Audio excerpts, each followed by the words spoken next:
Welcome to the Clark Connection podcast. So great to have you on here with us today. I'm your host, Aaron Clark, aka the Coach. Yeah, you know me. And listen, we have an excellent episode today. I've got a special guest coming on, Coach Matt Thomann, who's the Mental Mettle podcast coach. That awesome guy talking about mental toughness. And man, you definitely want to hang around that because after the show, that could be during the middle of the show, we may have our secret word appear. You got to make sure you listen and find out. But look, if you're curious as what to think it might be, they drop it in the comments right now. And before we get into that, I want to give a shout out to my sponsors. Wayne with 7K Metals, Bobbie with the Comfy Quest LLC, and Andrew with Automate Integrate Professional Services. Look, all of their information is below. Hit them up. They're great. You've seen the previous episodes with them. And now, before we get to Coach Thomann, roll that intro footage. This is the Clark Connection Podcast, your weekly dose of inspiration and power. We'll dive deep into the stories and strategies that ignite personal growth and entrepreneurial fire.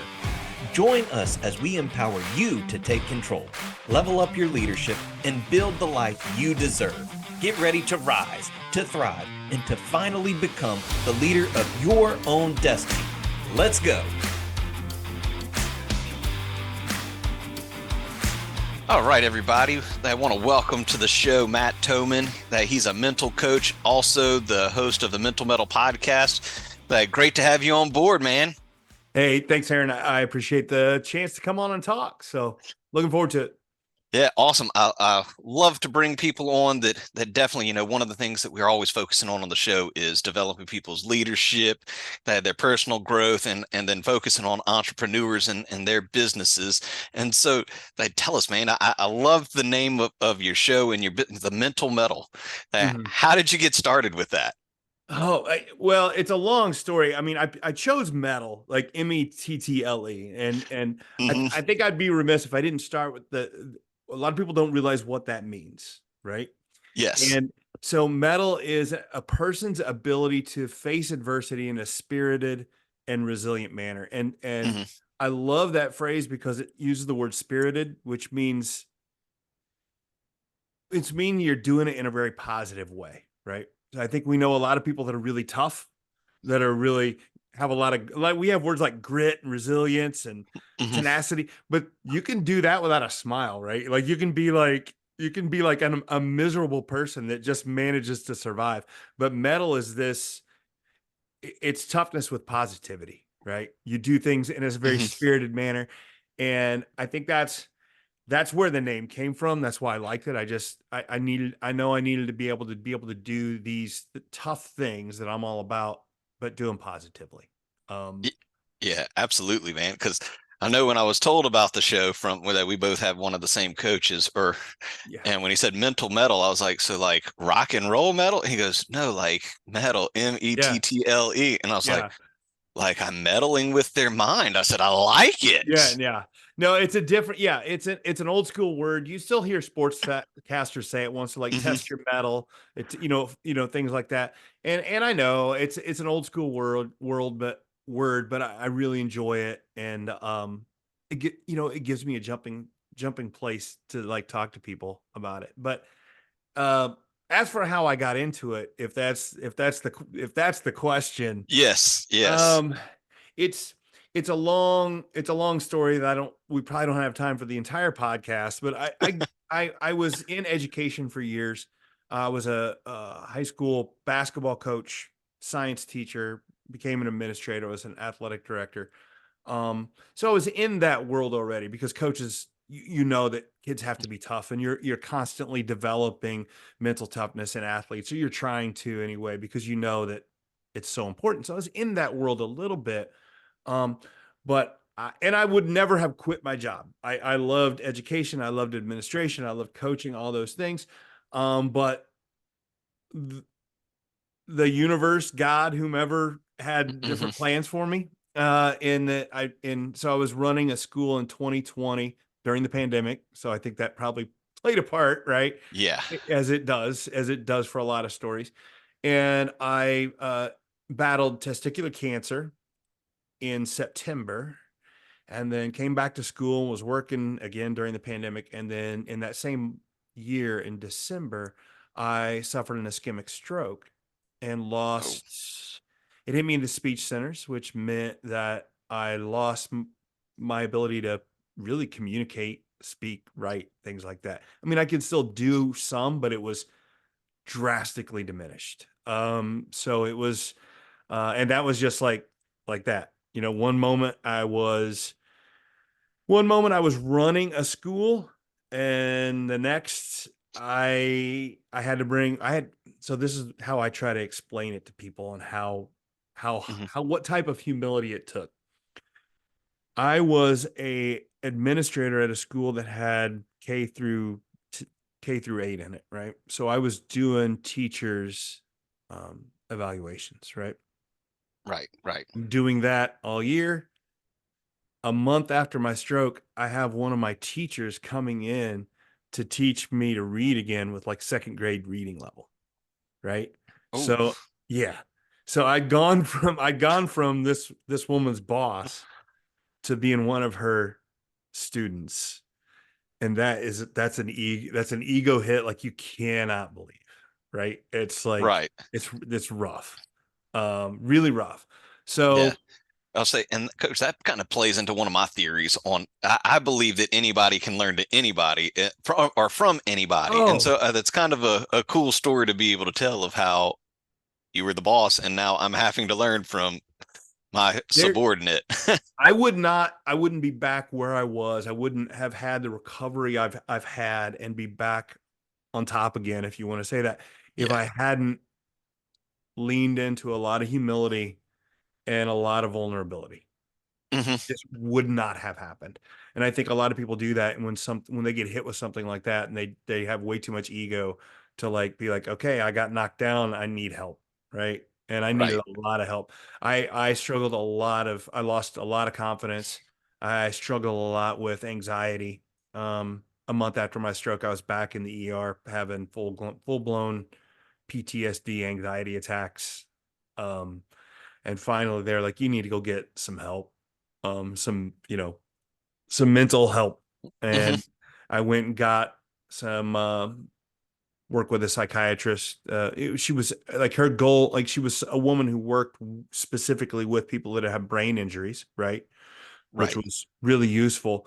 But she used so much of this positive psychology.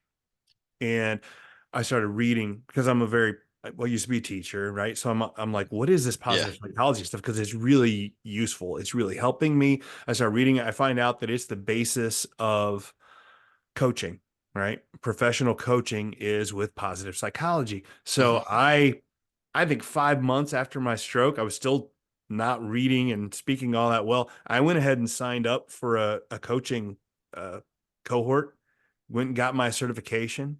So I'm an ICF certified coach.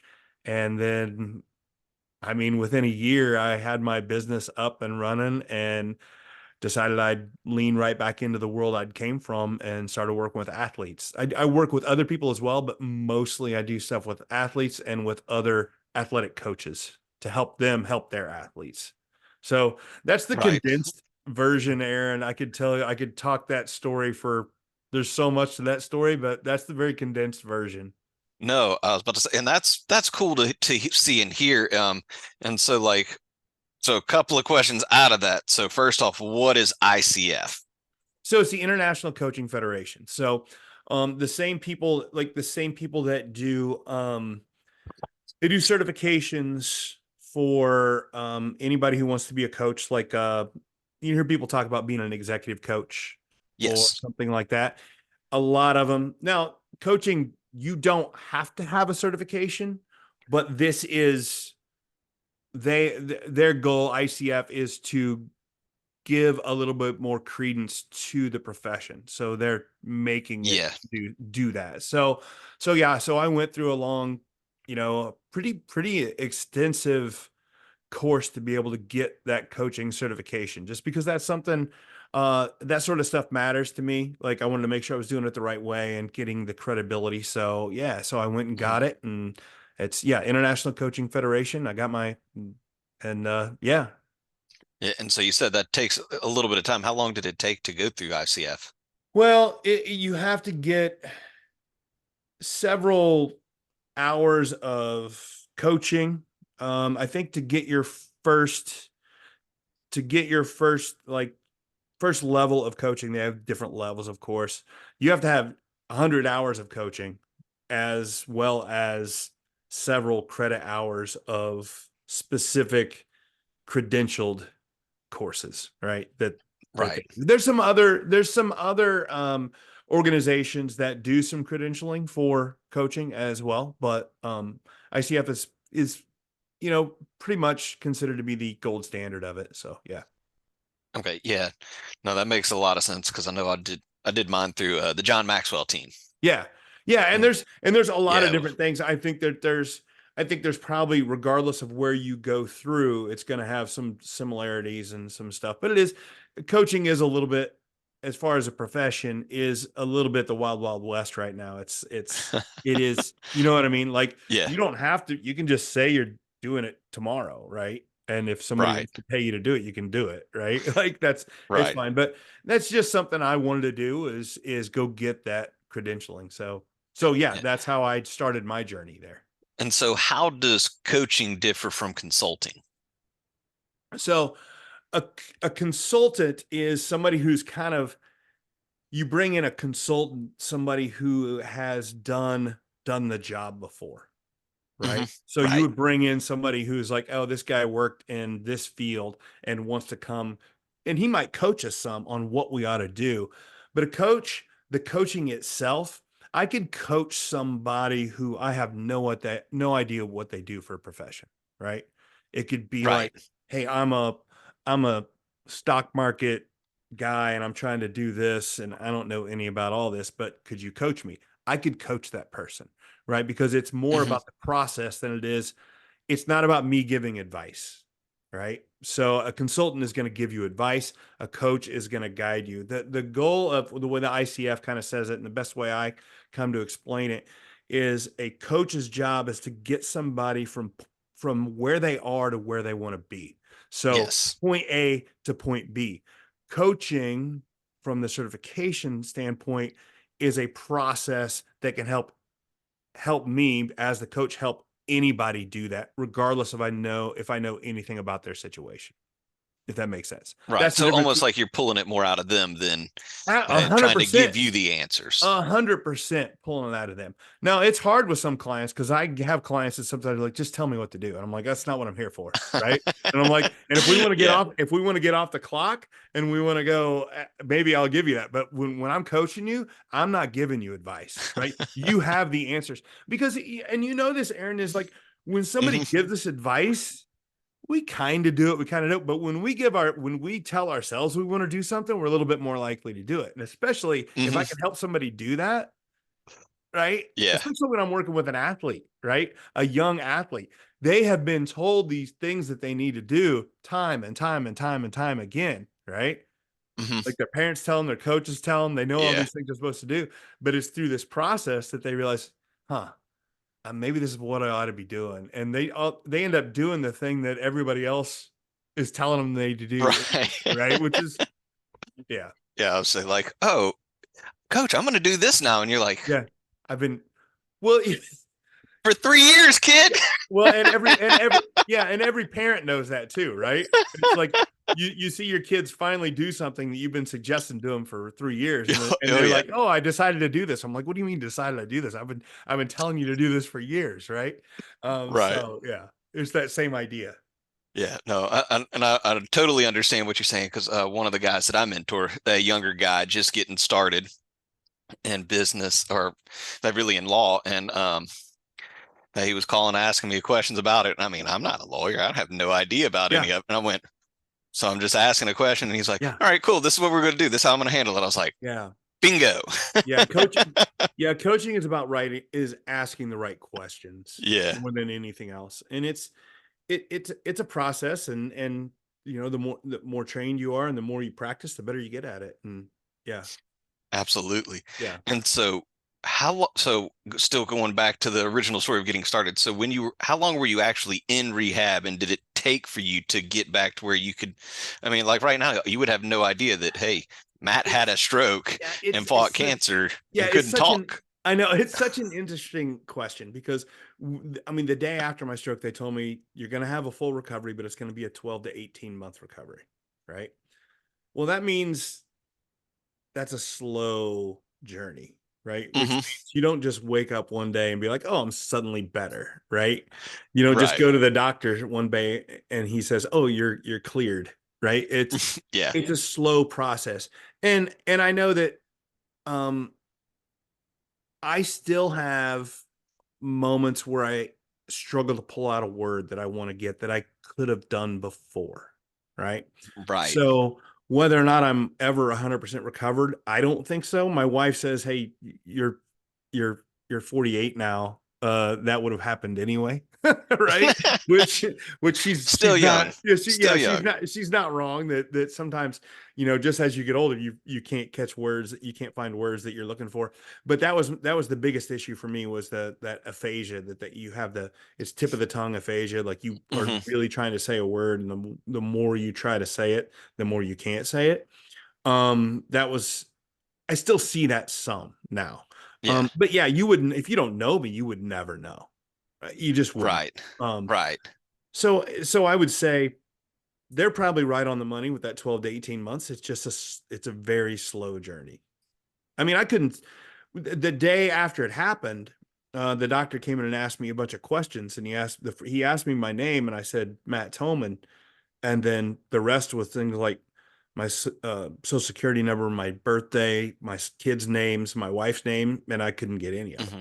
like none of them, right? For whatever reason, every question he gave me, the answer I gave him was 100, right?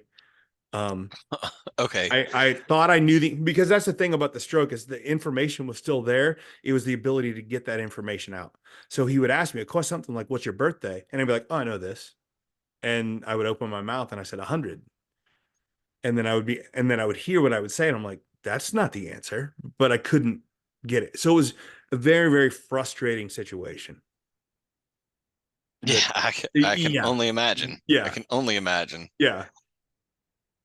And so after that you went through, got the ICF certification, that did you go try to go back into teaching at all, or did you say I'm going straight into the entrepreneurial world? I went back to school a couple months after my stroke and was like, I'm gonna try this. But then I also I already had inklings that I wanted to do something else. So I started doing the coaching and just I was blessed to have my wife had a good job that didn't I didn't need to stay in we could see it was going to be the more I tried to work, the more it was a struggle, right? And we just made the decision that like, hey, maybe this is a good opportunity for you to pivot. Um, you know, Yes. and change what you're going to do. And, and I, yeah, it was a great situation to be able to do that. Right. I was about to say, I can only imagine, having been in the classroom as well before, um, that going to like, all right, so what do I do now? Because I know that's kind of was some of my struggle moving into now being in higher education and Yeah. doing the coaching training stuff as well, speaking engagement, stuff like that. Um, but I can only imagine trying to go back and like, I can't do it. Yeah. I Um, mean, I was in administration at the time right then, yeah. but it was tough. I'm sure I have no doubts I could have gotten back into it and doing it, but it felt good to pivot and change. So Right. good. And so other than like obviously trying to overcoming the stroke, like what would you say was your biggest struggle getting started? From the coaching Yes, from perspective, coaching. Yes, yes, yes, I think yes. that it's a struggle that's still going on in the sense that anytime you start a business, you you look anytime that and I don't care what business you start, right? Hmm. You look at someone who has done it successfully, right? And you'd be like, this is kind of what I'd like to get to, right? Yeah. And they've probably been at it for 10, 15 years, right? And Mm, you just don't see them in those moments in those first year, two, three, that it's like you know what I mean? It's like you you make that first post on Facebook that you're like, hey, I've got my certification. I'm going to start coaching. And you're like, I wonder how many clients I can handle. And then nobody even calls. Right. And you're like, you know what I mean? Like it's Yeah. like, yeah, I think that like you open a restaurant and you're just like, hey, are we going to have enough tables the first day? And then nobody even shows up. And like, you have to grind, like you have to Hmm. work constantly to be able to make your business go and make your dream go. Oh yeah, man. I understand that, everybody, I think we all go through that. I mean, even thinking back, like, so whenever you first got started coaching, you look at those older coaches and you're like, man, Oh, they've got it so made. And then you're like, yeah. when you talk to them, they're like, yeah, I was right where you are. The Yeah, first 2 to 3 years sucked. absolutely. Absolutely. And I think that's what we need. I think that's what we want. That's what we don't may not think that's what we need at the moment, but that's what's best for us. Like if you just show up and have tons of success right out of the gate and you didn't have to do Mhm. anything to get it, it's probably not going to last very long, or you're certainly not going to appreciate it. I was about to say, and not even yeah, definitely won't appreciate it, but you might not put forth the effort. I mean, how many kids Oh, did you coach that were just phenomenal athletes? And it's like, I can't get them to do oh, fill in the blank. absolutely. That's what kids don't understand when we talk about these professional athletes. Yes, they're immensely genetically talented, but there's Mhm. another, like, they have to work really, really hard. There's more, it's not just that, right? And there's Yeah, a lot of really phenomenal athletes that don't go on to become anything because they don't work at it. Or the right, problem is it was too easy for them at the beginning and they didn't develop a work ethic, right? right. Yeah, absolutely. I mean, that's how Michael Jordan became Michael Jordan. I mean, I've said all along, because I work with a lot of athletes that are young, that I'm like, give me the kid that has not had the growth spurt in eighth grade and is grinding. That's the kid I want in 4 years, right? Hmm. That had to be like, I'm not winning, but I'm grinding. And then I'd rather have them, you get the work ethic first and then get the growth spurt. If it's the other way around, it's hard to get the work ethic, right? It is. It is very hard. I, Yeah. It's something I talk to like my parents of middle school athletes. They get so worked up about um winning games at that young level. And I'm like, hey, when I was an administrator, my favorite joke was that the junior high state championship is always awarded to the team with the most mustaches. It just is, Yeah, it right? is. It is. You can't beat it. If testosterone wins in junior high every time. So Yeah, I was about to say the team with the most growth spurts. You're right yeah, about that. Good yep, night. yeah, yeah, I'm stealing that one. The middle school yeah. Most championship is one. mustaches. Most mustaches. Look. If you don't believe me, Yeah, look at the no, pictures. Right? you're not. You're right. You're I right. know. But we get That's bent good out of stuff. shape about that, and that's what. And you would rather have, but they don't always end up being high school state championships because they don't have the work ethic, and everybody catches up, right? And I think Hmm. that's the point we're trying to make here, right? If we're making a point at all. Yeah. Well, and I think too, like you were saying, the mental toughness that comes along with it, as all these professional athletes. I mean, Amen. fill in the blank. It doesn't matter who it is. I mean, you want to take Tom Brady, Peyton Manning. You could go to baseball with Derek Jeter. I Yeah. mean, the hockey with Sidney Crosby. I mean, you go look at whoever. The Tiger Woods. I mean, you couldn't know if he stepped on a golf course from what 97 to about 2008. Yeah. It was like, yep, he won. Yeah. Yeah, and there's more to it than just the physical too. Right. It's a whole lot just their mindset. Yeah, Hmm. and that's what I'm trying to develop. And I think that that's the key point of my business when I'm working with mental toughness. I think that there's an old adage, kind of an old mindset that kids are either tough or they aren't. And I'm here to tell you that mental toughness is something that can be developed. It can be created. I agree. I agree. We just don't like we don't put the time, money, and effort into developing it like we do. Kids are bigger, faster, stronger than ever, Yes. right? Well, that's because we get them in the weight room. We get them into camps all summer. They're phenomenal athletes now, but we don't put Hmm. any time, money, or effort into developing their mental toughness. And we understand when we complain why they're not that mentally tough. It's because we're not investing in it, right? Right. Well, and I think a lot of that too, and that you can correct me if you or agree or think differently, Yeah, I should say. But I think it's all these travel ball teams. I mean, we got the Little League World Series happening in Thibodaux, Louisiana, yeah, and it's like, well, there's three teams there. That, yeah, of course, somebody's getting gold, silver, and bronze. yeah, Or, they got this little AAU team going on, and you're like, where is whatever town this is in Wisconsin? yeah. It is definitely more about results than it is process, right? Hmm. And if you do all your athletics based on getting results and getting wins, it's a dangerous situation because you're going to lose eventually, Right. right? Um, I know it's cliche to say focus on like trust the process and Yes. leave that's the way to do it, right? It means yeah, that's what we should be doing. 100%. Yeah.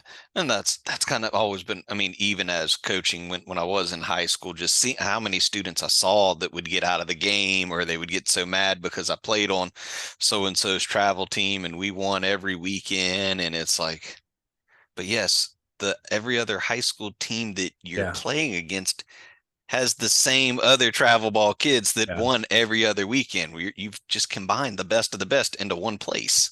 Yeah, and it's not all bad. I think it's a great opportunity to get there and compete and stuff like that, but you have to do it with a dose of perspective, right? And I think that's missing sometimes. Yeah. I'm saying they miss out on the grind, and I think they miss out on some of the. We didn't. You just went from football to basketball to baseball, football, Yeah. basketball, baseball. It was Yeah. like that all year round. And when you weren't at school, you were at home with your friends in the backyard, and Yeah. that mental And toughness it's came from that. and when you talk about those kids wanting to do like the just playing one sport, right? And then that's Hmm. become there it's quite true that if you are an athlete that is looking at wanting to get a Division I scholarship in say basketball, you might have to play one sport to be able to be that good to make that. But we're talking about such a small portion, right? Yeah. That's the And you need to problem. be 6'6" Yeah, I mean, and can finish 3 feet above the rim. And yeah, that's the thing, right? Like there's such a strong genetic component that we need to like factor that in. And it's okay. You don't have to like, but we just put a lot of emphasis on sports and I love it, but it causes a lot of angst and anxiety for kids. It Mhm. really does. Because of Yeah. the parents and the coaches and everybody are putting that much information or putting uh, that much pressure on them because it's so important to them. Right. And now, speaking of that, going into that with the pressure that's put on them, Yeah. and I know that you work now. I know you said you work from anywhere from middle school all the way up to D1. Yeah. Uh, what would you tell like a high school player, or do you even have an example of somebody? Hey, I've got all these expectations. My parents are putting this on me, my coaches, my team, etc., and that I've got all this pressure to Yeah. like. How do you help that young man, young woman? They get into that to mentally get to where they need to go. Like, Yeah. does that make sense what I'm asking? Yeah. And, Like, how and do you there's, help that student? I mean, I got a ton of different exercises that we do, a lot of them. But I think one of the very first things we do is we sit down and we talk about their sport and we just start making a list of the things that are 100% in their control and then the things that are not in their control. And they're going to find that there's very little that's in their control, right? Hmm. Like effort, attitude, hustle, those things, right? And that's the easy part. But the second part is to realize one, how much effort you're focusing on the things you can't control, and then getting them to realize that's where your anxiety comes from, right? When Right. you think about you and I, when you think about the things that keep us up at night, they're not the things that we can do anything about. Because if it was something we could do about it, we would go do it, right? Right. right? And we would feel much better about it because we were accomplishing something. The second anybody in any walk of life can start to change their focus from the things they can't control to the things they can, it just feels like a weight coming off of them. And I've seen kids go from huge hitting slumps to shooting slumps to just be like, they're like, all I can do is shoot. All I can do is swing. Like I'm making it really easy, but this is Hmm. it takes practice. And so when I talk about working on this stuff, I have kids that it works phenomenal on, and I have kids that don't because they don't believe me and they don't want to put in the mental reps to do that, right? They have to Right. be thinking about this. And it has to be part of their daily habits, right? Um, Yeah. thinking about these things and being really honest and saying, when you were up at the plate, what were you thinking about? Well, I was thinking about mom and dad and getting that scholarship. And I'm like, that is not going to help you hit a baseball. It's No. not. What's going to help you hit on a baseball is focusing on hitting the baseball, which your ability to do that is probably because of tons and tons of muscle memory reps, right? Hmm. Yeah. So getting in the Um, cage every day at yeah, 6, right. and then Yeah, again after exactly. school, and Um, that's just a really simple, easy exercise we do. And I've seen light bulbs go on in kids' heads. They're like, wait a minute, I go up to the plate every time and I'm worried about getting a scholarship. I'm like, yeah, how's that working out for you? And they're like, yeah, right. And then when they see that, it, I think anytime we want to change something, when I was talking about getting from point A to point B, hmm, point A is recognition, right? You, yeah. you have to recognize where you are and you have to be really honest about that. Be like, I am not I am not in a good place right now and I need to be vulnerable with that and be like, yep, I'm not acting like I should. I'm not doing what I should and being real honest about that. If you don't ever get there, if you don't start there, you're not going to finish where you want to finish. Yeah, no doubt. Like one of the things I always tell people is that as the toughest person to lead is the person that looks back at you in the mirror, Yeah. and like getting them to recognize that, hey, I can control my thoughts and Yeah. my actions. That's definitely a tough one to do. Yeah. And Uh, I mean, yeah, and I have athletes. I've had mom and dads. It's because it's usually the parents contacting me. And I always ask them, I'm like, hey, is your kid interested in working with me? I know you are. I know you're paying the check, writing the check, but is your kid interested in working with me? And I've had them before me be like, no, not really, but I think they need it. And I'm like, I'm not doing it. Right. This is mhm. because if they don't want to change, there's Yeah. nothing I can do to do it. Now I can try to convince them. I can do some different things to help them.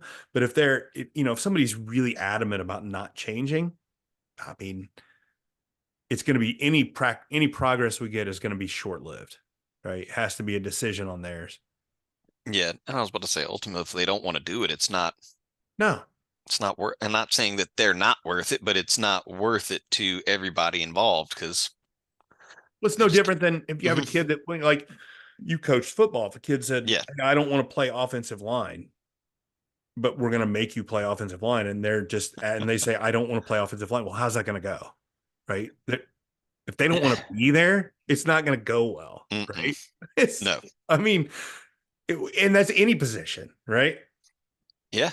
Yeah, I mean, so yeah, And even more so, I would say, with trying to work on their mental game, that's that if they're not mentally there, it doesn't matter. no, you have to, and I think that's one of the things you have to start with. I tell every client that I work with is I'm not working with you because something's wrong with you, because kids do that. They're like, oh, why am I have to be like this? Why do I get so anxious? I'm like, nothing wrong with you. We all do some things, but on the same token, you have to realize that nobody's perfect, right? Hmm. So we have to live in that space between those and be like, hey, I'm whole. I'm perfectly fine the way I am, but I want to get better at this. And I need to accept that. And we need to live in that middle somewhere between, nobody's perfect and no, nothing, there's nothing wrong with me. I just want to get better at something. And I think that's where we need to live every day. Right. Is Right. yeah. Always wanting to get better at something. Yeah, and you definitely one of two things: you get better, you get worse. Yeah. I don't think you get, I don't think you get to, yeah. I don't know what it is. You feel like you're either going one direction or the other. Right. Hmm. Yeah. Yeah. Well, that's like I was reading. Have you read Tim Grover's book Winning? Yeah. I, Yeah. I was saying that's I've been reading. I actually read that chapter Winning. That winning will take you through hell and Yeah. back and leave you there. And so Yeah. I've read that one actually the last day 3 times in the last 48 hours just to read it again. Like you were saying, it's just that two-way street. And that's just what it made me think of. It's Yeah. that two-way street. It'll bring you get up to the top. All right, cool. Now here's the bottom. Deal with Yeah. it. And I think that's the thing. And that's the thing when I was talking about the kid, like parents and kids getting so worried about results and wins. Right. Hmm. Um, we I don't think we know what's good for us, right? So this game that we want to win, it might be the best thing in for us to lose it, right? Right. Like how you've coached before and you learn more from losing than you do winning. And if you learn more, then that means you might win more down the road. Like it's, we just don't, I wouldn't tell you, I mean, I would never wish on my worst enemy that they'd have testicular cancer and a stroke in 4 months, right? But Hmm. it's one of the best things that's ever worked for me. It's one of the best things ever happened to me because I learned about this positive psychology. I was an anxious, uptight individual before, right? And Hmm. I would never have, but never to the point that I would have gotten some help. But now I've gotten this help and I've learned all this stuff and I'm so much better about stuff, right? But it had to Right. be like I had to go through, like you said, I had to go through hell to get to where I needed to go. And I think that Hmm. that's, I don't know. Yeah. No, that's a good point. And so going through that, how has that experience shaped? Like how has that changed what you're doing, how you work with people like today versus how you would have coached a kid that or a young adult Empathy, pre? empathy. I Mm, mean, like the way I can understand so much more how somebody might be feeling in a situation is just like, it's, yeah, unbelievable. Like I used to just think, why can't they just understand things like I do? Right. And then suddenly I couldn't understand like things like I used to. And I was like, oh, wait a minute here. Not everybody's the same. Everybody processes things different. Everybody reacts differently. And yeah, in a word, empathy. It's just, yeah, changed mhm. everything for me. Yeah, I was about to say, and that's a definitely important thing to have that in whatever line as a leader Yeah. working through and going work with people. And not saying that you have to be sympathetic for them, Right. but having that empathy to understand and then also encourage them to get out of that. Man, that Absolutely. was great. That was And great. I think that's the thing. Whenever people say empathetic, they think, well, you just like it's this all I'm okay, you're okay type. And I Hmm. get it. Like I can now recognize with somebody when they're struggling with something, right? On a way that I couldn't before. And I can pick up on their emotions and I can have my intuition on things like that are so much better. But that doesn't mean that I'm not going to tell you you don't need to get out there and get after it, right? Hmm. Like I'm empathetic to your situation, but it's still your responsibility to go change your situation, right? Mm. So I think that's a huge, yeah, I think that's the combination there that I like. No, that's a good one. I love what you said about that. You still got to go get after it. Yeah, you don't feel good today, but you win championships on the days you don't feel like it. Absolutely, right? I'm empathetic to your situation, but let's go, right? Right? Because you can Yeah. change it. You can change your situation, right? So, Hmm. yeah. I believe that 100%. Oh, yeah. 100%. Yeah. Oh man, that was good. That was good. Um, and so that about 18 months after you said it, about when you got the certification. Yeah. So about how long have you been doing work the mental metal stuff So, I mean, or so coaching? I should not stuff. my stroke was in December of 2020. I started coaching. I started my business in I would say October, November that next year, 21. So it wasn't even, I mean, I started it. It wasn't even, yeah, it wasn't even that. So I've been doing it, whatever that is now, 3 years, not quite 3 years. Yeah. Yeah. So yeah, 2.5, 3 years. And so, what would you say in the last 2.5 to 3 years? What would you say has been your biggest, say, aha, like not mess, but biggest victory? I guess you would say, like, That's a tough one. I think that it's it's just like everything else. There's no huge moments. There's just a lot of little moments. Like I think that you always anything you're doing, you want to be confident in what you're doing. You have to be confident in what you're doing. yeah, But then you can always look back at yourself just like 2 months ago and be like, oh man, I was doing that wrong and now I'm doing this better. So it's like I came out of that and I was pretty good at coaching like this whole process and I just continue to get better at it. I expand my reach. I still work with individuals, but now I go back into schools and work with coaches because I'm like, hey, if I can these mm, things that I'm learning now that I've learned now that I employ in myself in my own life and with the other athletes, if I can tell coaches how to do this, then they can impact even more kids, right? So I go right. back into schools, work with coaches on help them find a way to forge that metal, to get that mental toughness, Hmm. and do it very positively, right? I think the old school coaching, the old school coaching, right? Hmm.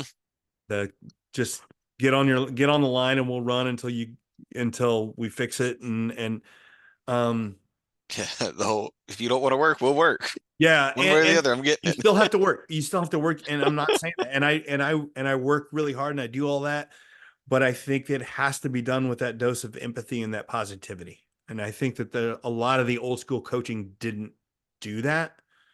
Um and it broke it damaged a lot of kids, quite honestly, right?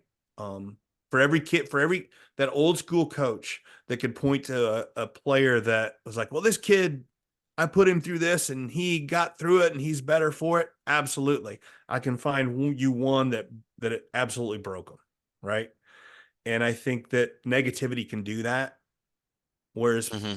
if we do all those things in positivity, we can have where it brings everybody forward.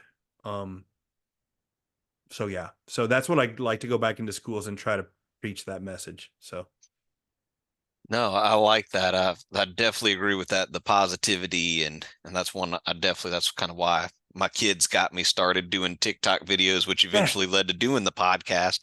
Was just trying to share that with people because I realized what it did for me as a person, and I yeah, want it to do the other same thing. So I love that aspect of what you're saying and trying to get the coaches to do that for their players. negativity can be a really good motivator, but it's a short term motivator. Hmm. It you got to pay the piper down the line with your mentality, with some, like it will get you eventually, right? It just will. Right, Um, right. so yeah. Oh, I think that's cool. And so, if like, what's one thing that you would tell somebody who's trying to get their own business started? If they're trying to get into whether I mean, I don't Yeah. fill in the blank, but what's Yeah. something you would tell somebody getting their own business going? I think that, like, again, you have to know where you are, be really honest about where you are, and that's for anything.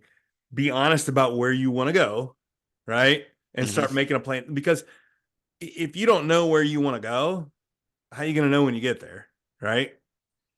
Yeah. Otherwise you're just wandering around the woods, right? And just as you make progress towards that goal, no, it's not going to be as fast as you think it is, probably, but as you make progress towards that goal, celebrate every little victory. And I don't mean go nuts about it and be like, and it doesn't have to be like putting it on social media or do this, but like, you have to give yourself credit for the work you've done. That's how you build confidence. That's how you Hmm. have to have that positivity. You're like, hey, I did this, it yielded this, and give yourself credit for that. Um, Yeah, I was about to say, so what's like an example of something you were talking about? It's not a huge celebration like what you're talking about, but like maybe something you experienced that hey, this is what we did to, or what I did to celebrate that. Even acknowledging it, Aaron, we don't do that, right? Mm, We do something like you might in a business, you gain a new client. You're like, yeah, that's fine. I got a client, but I wanted to have 3 by now. Okay. But you didn't even acknowledge on what you did well to get that one client, right? Which right. means you're missing the chance to increase your own positivity, your confidence, and to look at what you did well to gain that one client, right? If we just say, just acknowledging that you did something right is huge, right? Other than Yeah. just say, well, I know. Well, how often do we do that? Right? We do like, yeah, I know, but I know, but I know, but right. And it's like, well, stop and acknowledge what you did well, right? Analyze what you did well, give yourself credit for doing it, and it's going to help you move forward with positivity. Because if you're doing a business, because I have to do some of this with business, right? If you go in, when you're trying to gain clients, right? Your own confidence is huge, right? Right. It's huge. So when you finally gain that client, celebrate that. Look at what you did well and be like, that's awesome. I did great here. You're going to be much more likely to get that next client than if you were just like, geez, I only got one. I only got one. I need another one. Right. It's you. Then you're always in desperation mode. Right. And that's, I don't know. Hmm.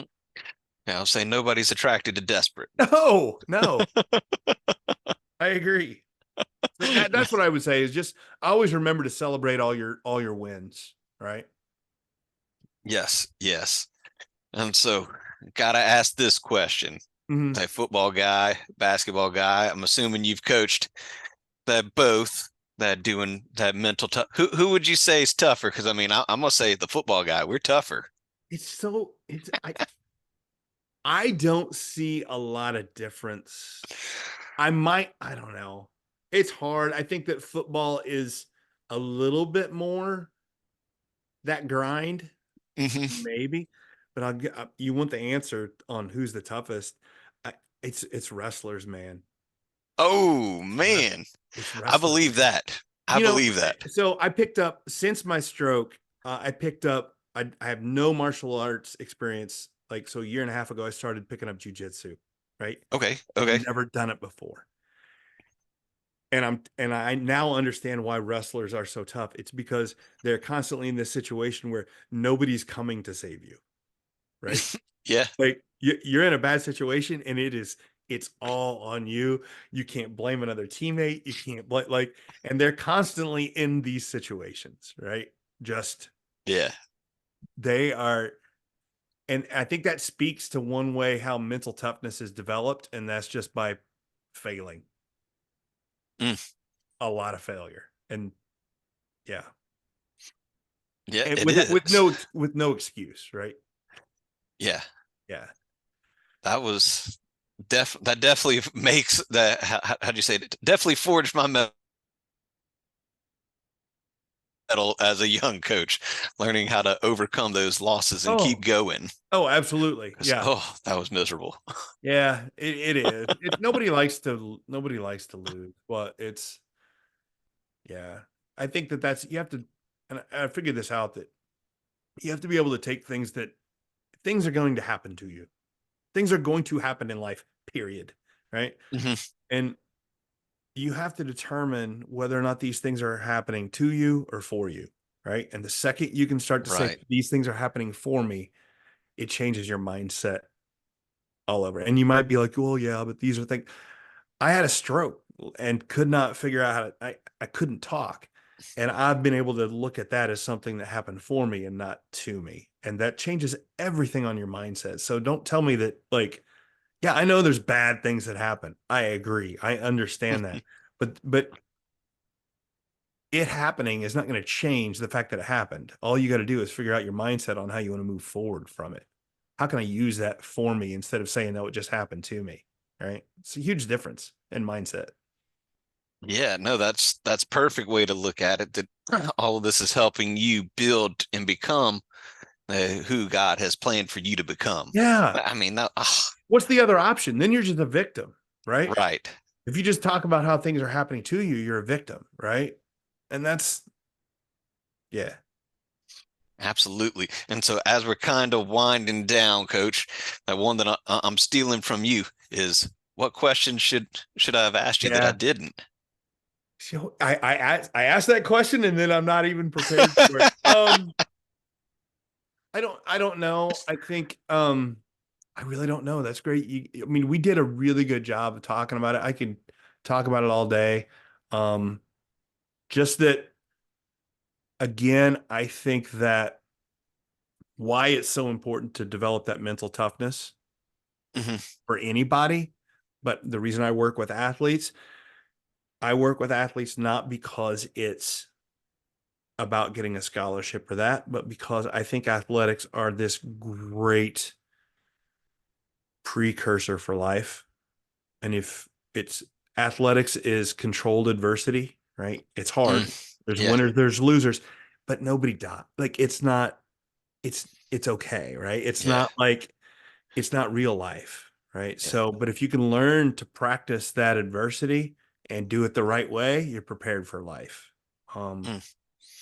that's why I think we need to be investing in that mental toughness. It's like we want your kid, you need your kids to be very excited about competing, not caring if they win or lose, but like really competing and being so thrilled with their progress and so thrilled with the work that they put in and enjoying the hard work that they're put in because that's what life is, right? And if they're not doing those things, if you see your kid really anxious and really struggling with wins, losses and all that pressure, get them some help, right? Because you're not preparing them for what's coming in life. Um, Oh yeah. and Yeah. so It's definitely tougher. get them some help, some tools to develop to face that adversity in the right way. Yeah. Yeah, no doubt. I was telling somebody that earlier today was, man, the difference between, doing what I do in business now versus when I was coaching is, hey, when football, bowling, soccer, track, whatever ended, if we had a bad season, well, it was over. You got a break, Yeah. restart. Yeah. And man, you don't get that break that once you hit adulthood for the most people, it's nonstop until it's not. Yeah. Yeah. And you said that perfectly. If you lose this game, it's not like the lights are being shut off at the No. house Yeah. that because you lost a basketball game. Yeah. Mm, So, but you got to, yeah. So you get a loss in life. You got to be prepared to deal with it, right? You can't just quit, right? So, but yeah, if they've been playing sports and just making excuses, getting anxious, quitting like that, they're not preparing them, right? So, got a great model in American culture. We got this great model to prepare kids for life, and we need to make sure we're getting the most out of it. yeah. No, I agree. I agree. And so Matt, that if any of my listeners want to reach out to you, get in touch Yeah. with you, how do they do that? Well, you can always check me on my website. It's mental metal, METTLE, lifecoaching.com. If you look up mental metal, you're probably going to find me. I don't think there's anybody else out there with that. You can always Mhm. email me, coachthomann@gmail.com. But yeah, I'd love to. Awesome. Love to hear Yeah. anybody that wants to get a hold of me. Yeah. And then guys, you can always catch him on a show, the Mental Metal Yeah. podcast, that highly recommend listening to it, that he covers a lot of great stuff, has a lot of great guests on there. I had to go and listen to, and some of the stories are quite Yeah. entertaining. I love it. Uh, I love it because it doesn't have to be this famous Hall of Fame coach to have really good stories on how they affected kids. And that's why I like it. Yeah. no, it's awesome. And I will make sure to put his information in the description below. That way, if y'all want to reach out to Matt Thomann, you can do that. Coach, I appreciate you You hopping bet. on. You That's bet. been fun. That we'll definitely have to do this again. Sounds good, Aaron. Thank you. All right. Thanks, Coach. Man, what an awesome episode that was. That wasn't Coach Thomann excellent. I told you guys it was going to be awesome. And look, so since we're talking about toughness, Now, I want you to drop one of the strong arm emojis down in the comments, letting everybody know that you're working on your mental toughness, because it's an everyday thing. And I really love how he said it, in that mettle is the vigor and strength of spirited resilience in the face of adversity. It's taking on something and not allowing that to affect who you are, what you do, so on and so forth. That you stay positive throughout that. And he talked about overcoming adversity and how not everything bad that happens to you is to hurt you. Sometimes it's for you. He talked about that. And I mean, how many of us had to overcome cancer and then 4 months later have a stroke, and then relearn how to talk? And here he is. He's out there. He's grinding. He's making it happen because he took the positive outlook of saying, this happened for me to become a better person, so I can go on and help more people. And we can do the same thing. He really focused on the importance of creating that mental toughness. And so listen, guys, if you're looking to maybe want to work on developing yourself as a person or leadership, anything like that, hit me up. I would love to be able to reach out to you and help you as you're on your personal growth journey.